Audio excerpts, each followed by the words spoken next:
বিশ্বের বিভিন্ন প্রান্ত থেকে হজ করতে আসা ধর্মপ্রাণ ২০ লাখ মুসলমান বর্তমানে মিনায় অবস্থান করছেন।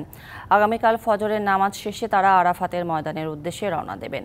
হজ যাত্রীরা আরাফাতের ময়দানে পৌঁছানোর পরই শুরু হবে হজের মূল পর্ব।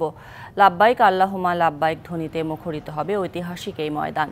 ইবাদত বন্দেগীর পাশাপাশি খুতবা শুনবেন তারা। শনিবার সূর্যাস্ত পর্যন্ত আরাফাতে অবস্থান করে সন্ধ্যার পর মুজদালিফার উদ্দেশ্যে রওনা দেবেন তারা। সেখানে ইবাদত বন্দেগীর মধ্য দিয়ে রাত্রি যাপন ও পাথর সংগ্রহ করবেন হজ যাত্রীরা।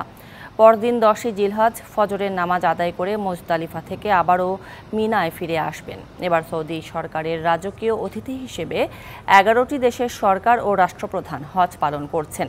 হজ কার্যক্রম নির্বিঘ্নে 3 স্তরের নিরাপত্তা ব্যবস্থা নিয়েছে সৌদি আরব।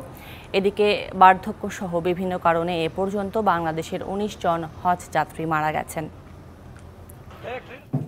নগদের কাছে সব গ্রাহকই প্রিয়, তাই তো সারা দেশে ক্যাশ আউট চার্জ সবচেয়ে কম।